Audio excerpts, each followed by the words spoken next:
Sylvester and the Magic Pebble by William Steig. Sylvester Duncan lived with his mother and father at Acorn Road in Oatesdale. One of his hobbies was collecting pebbles of unusual shape and color. On a rainy Saturday during vacation, he found a quite extraordinary one.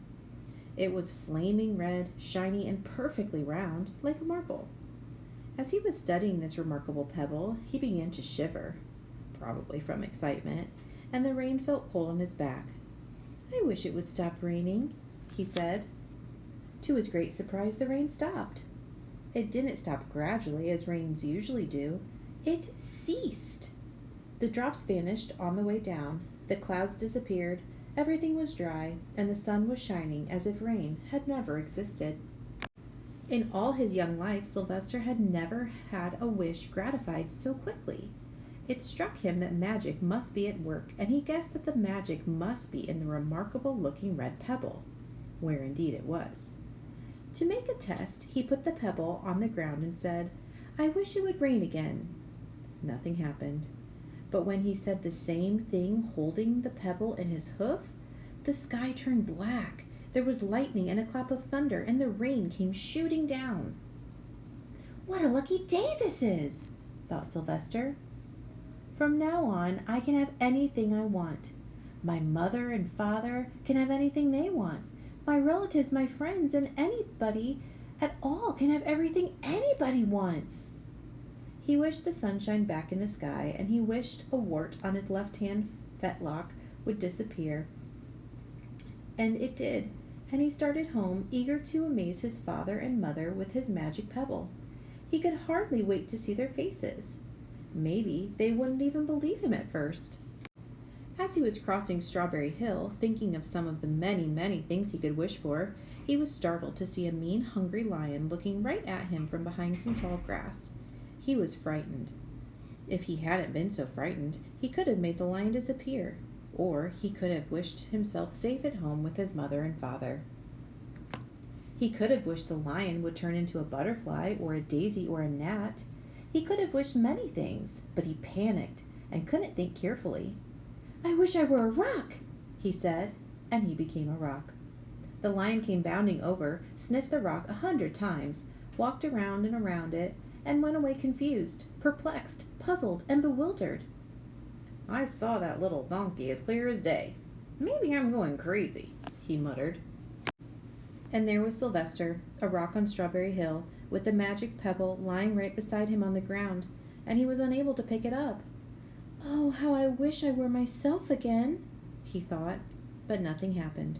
He had to be touching the pebble to make the magic work, but there was nothing he could do about it. His thoughts began to race like mad. He was scared and worried. Being helpless, he felt hopeless.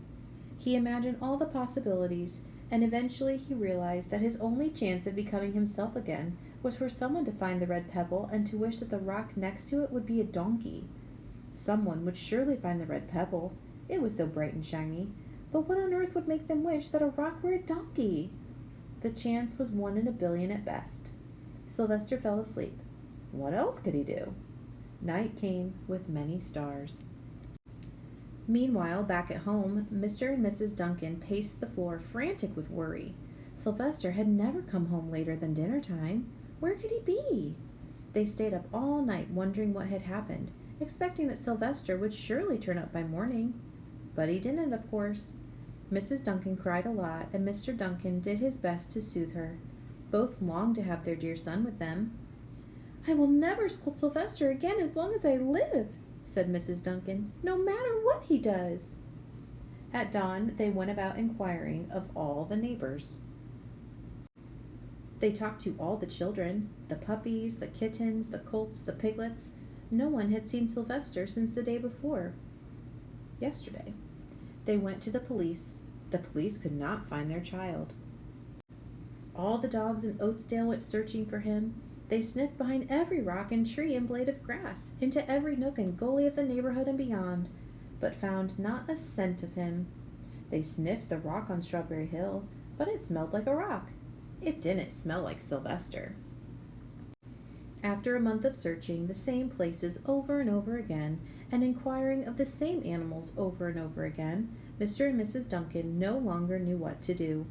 They concluded that something dreadful must have happened, and that they would probably never see their son again, though all the time he was less than a mile away. They tried their best to be happy, to go about their usual ways, but their usual ways included Sylvester, and they were always reminded of him. They were miserable. Life had no meaning for them any more. Night followed day, and day followed night over and over again. Sylvester on the hill woke up less and less often. When he was awake, he was only hopeless and unhappy. He felt he would be a rock forever, and he tried to get used to it. He went into an endless sleep. The days grew colder. Fall came with the leaves changing color. Then the leaves fell, and the grass bent to the ground. Then it was winter. The winds blew this way and that. It snowed. Mostly, the animals stayed indoors, living on the food they had stored up. One day, a wolf sat on the rock that was Sylvester and howled because he was hungry. Then the snows melted. The earth warmed up in the spring sun, and things budded. Leaves were on the trees again. Flowers showed their young faces. One day in May, Mr. Duncan insisted that his wife go with him on a picnic. "Let's cheer up," he said. "Let us try to live again and be happy, even though Sylvester, our angel, is no longer with us." They went to Strawberry Hill. Mrs. Duncan sat down on the rock. The warmth of his own mother sitting on him woke Sylvester up from his deep winter sleep. How he wanted to shout, "Mother, Father, it's me, Sylvester, I'm right here!" But he couldn't talk.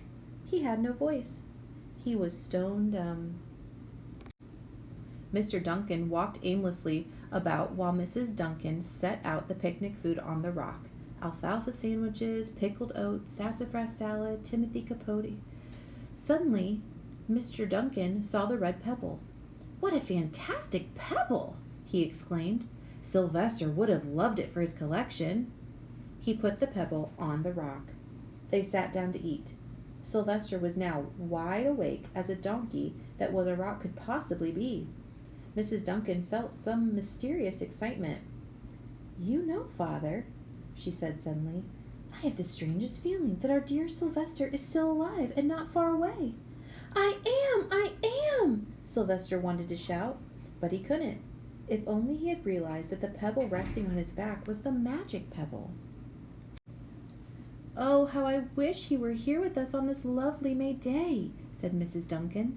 Mr. Duncan looked sadly at the ground. "Don't you wish it too, Father?" she said. He looked at her as if to say, "How can you ask such a question?" Mr. and Mrs. Duncan looked at each other with great sorrow. "I wish I were myself again. I wish I were my real self again," thought Sylvester. And in less than an instant, he was.